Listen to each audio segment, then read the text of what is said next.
आप नमस्कार दोस्तों, आपका स्वागत है रामनिवास शर्मा जी चैनल में।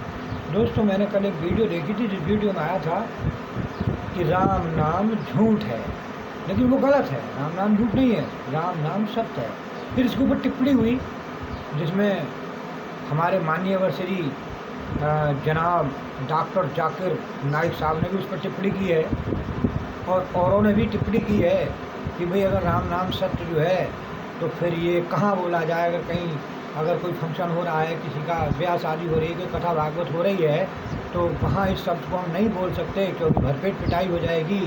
तो वो भरपेट पिटाई से बचने के लिए फिर इसके अंदर का इसकी वास्तविकता क्या है, इसकी गहनता क्या है, फिर हम एक डेड बॉडी को लेकर चलते हैं, हम राम नाम सत्य ही बोलते हुए चलते हैं। तो हमें फिर इसके पीछे राम नाम सत्य क्यों बोला जाता है, क्या और कोई सत्य नहीं है? तो फिर राम नाम सत्य है, तो इसके पीछे जो टिप्पणी हुई कि हम ऐसी जगह क्यों नहीं बोल सकते जहाँ कोई फंक्शन हो रहा हो, अच्छा काम हो रहा हो, कथा भागवत हो रही हो, तो वहाँ लोग पीट देंगे। तो ये भी सोच गलत है। क्यों? कि राम नाम सत्य है। एक हम डेड बॉडी के साथ बोलते हैं, तो डेड बॉडी के साथ जब उसको लेकर जाते हैं, बोलते हैं कि राम नाम सत्य है, तो इसके पीछे का जो रीज़न है वो ये है कि राम नाम सत्य है और जीवन असत्य है। क्यों? कि ये मृत लोक है। इस वर्ड को कोई नहीं बोलता है। इतना बोलते हैं कि राम नाम सत्य है, सत्य बोलो तो मोक्ष है, मोक्ष है, लेकिन अगला कोई नहीं बोलता कि जीवन असत्य है।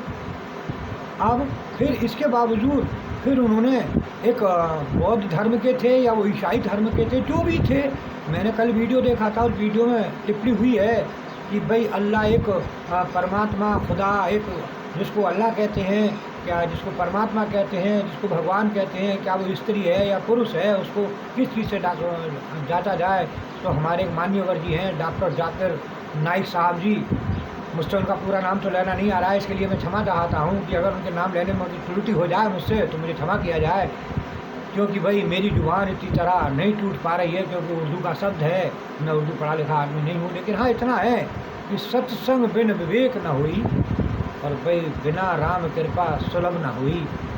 तो हमारे डॉक्टर जाकिर नाइक साहब ने भी कहा है कि जहाँ हू लगता है वो अल्लाह को पुरुष को संबोधित करता है। लेकिन मैं ये कहता हूँ कि अल्लाह को हम अगर स्त्री या पुरुष के रूप से आंकना एक गलत है। क्यों गलत है? कि हमारी जो बॉडी है, हमारा जो शरीर है या ये पूरा संसार है, इसको कहीं से तो ऊर्जा मिल रही है। सब बातों को छोड़िए, अगर हम एक अपनी बॉडी के ऊपर अगर डिपेंड करते हैं तो हमारी जो बॉडी है, इस बॉडी को कोई तो शक्ति चला रही है।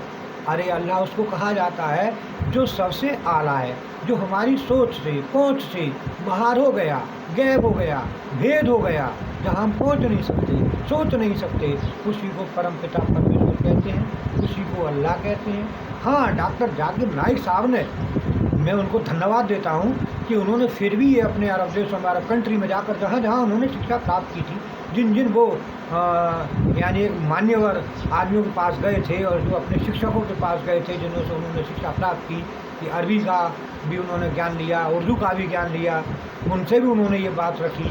लेकिन जो परमात्मा जो हमारी सोच और परे से आरती में भी आता है कि पार ब्रह्म परमेश्वर तुम सबके स्वामी, तो जो ब्रह्म से परे है वही तो परमात्मा है। अब रही भगवान की बात, तो भा से भूमि, जैसे गगन, वैसे वायु, आ से अग्नि और न से नीर, इन 5 तत्वों को जोड़कर ही भगवान शब्द बनाया गया है। अब फिर उन्होंने एक टिप्पणी और की, किसी अन्य आदमी ने, जाकर डॉक्टर साहब जाकिर नाइक साहब ने नहीं की, वो टिप्पणी किसी अन्य और व्यक्ति ने की। मैं इस वीडियो के माध्यम से उनको ये पहुँचाना चाहता हूँ उन तक, कि ताकि ये मेरी पहुँच उन तक हो जाए। कि सोचनीय बात ये है कि उन्होंने कहा कि जब पहले राम नहीं थे तो उससे पहले क्या लोग नहीं सुरक्षितार्थी थे, या अल्लाह को प्यारे नहीं होते थे, या खुदा के पास नहीं जाते थे? हाँ ठीक है, जाते थे। तो उस समय पर शब्द था क्या? ओम। ओम नाम सत्य है, सत्य बोलो मुक्त है, और जीवन असत्य है। ओम देखो व्याकरण में भी भाई, व्याकरण में आता है स्त्रीलिंग, पुरुषलिंग और नपुंसकलिंग। नपुंसकलिंग ओम पुरुषलिंग, श्री स्त्रीलिंग, और नपुंसकलिंग किन्नर के लिए आता है, जिसको हम हिजड़ा भी कह देते हैं। व्याकरण में भी आता है। तो एक इंसान से तुलना करना उस परमात्मा की उस अल्लाह की, उस खुदा की, तो बिल्कुल गलत है, बिल्कुल गलत है। क्यों? यूँ गलत है कि हम अल्लाह पर उंगली उठा रहे हैं, जो सारे संसार का पालनहार है, उस परमपिता परमेश्वर पर उंगली उठा रहे हैं, जो सबका पालनहार है, उस पर उंगली उठाना बिल्कुल गलत है। उसके मामले में सोचना गलत है। क्या हम सोच कर उसकी पहुँच पर पहुँच सकते हैं? अरे वेदों में भी भेद है, और वो वेदों की माई पल में रचना वो रचे जो वेदों में भी नहीं। जो कि मुसलमानों में भी 4 पुस्तकें आती हैं, 5 कलाम पाक है, तौरात है, इंजील है, जबूर है, हदीस है।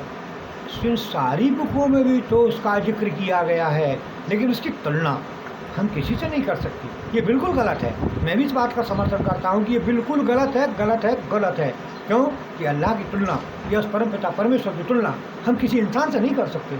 हाँ, इतना तो है कि गुरु हमारे लिए एक परमात्मा के समान होता है। अगर हम गुरु से ही जाकर या अपने एक पीर से ही जाकर ये पूछ लें क्या आप खुदा हैं, तो वे कह देगा अरे यार खुदा मैं थोड़े ही हूँ, खुदा तो खुदा ही है, परमपिता तो परमात्मा ही है जो सबसे परे है।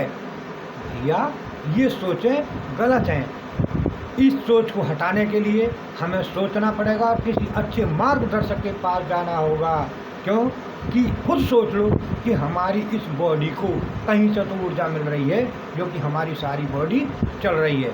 जो अग्नि से हम खाना पकाते हैं, ये तो अग्नि हम जला लेते हैं, लेकिन हमारे पेट में जो हम कच्चा पक्का खाते हैं, जिसे जठराग्नि बोलते हैं हिंदी में, उर्दू का तो भी मुझे पता नहीं क्या कहते हैं, लेकिन इतना मैं कहता हूँ क्योंकि मैं सनातनी हूँ, सनातन धर्म है मेरा, और भाई मैं ब्राह्मण घर में जन्म लिया है, तो मैं इस हैसियत से कह रहा हूँ कि भाई परमपिता परमेश्वर की तुलना इंसान से करना बिल्कुल गलत है। और राम नाम सत्य है, ओम नाम सत्य है। अब रही सत्य की बात, तो तीन चीज़ें परमपिता परमेश्वर ने, उस परवरदिगार आलम ने, उस मौलाए करीम ने, उस अल्लाह ने, उस परमपिता परमेश्वर ने 3 चीज़ें सत्य छोड़ी हैं प्रत्यक्ष में। आँख उठाकर देख लो, जो इन चीज़ों की इंसान से तुलना करना चाहते हैं, कोई स्त्री है या पुरुष।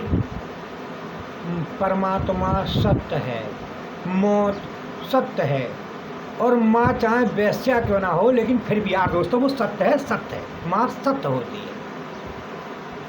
Like share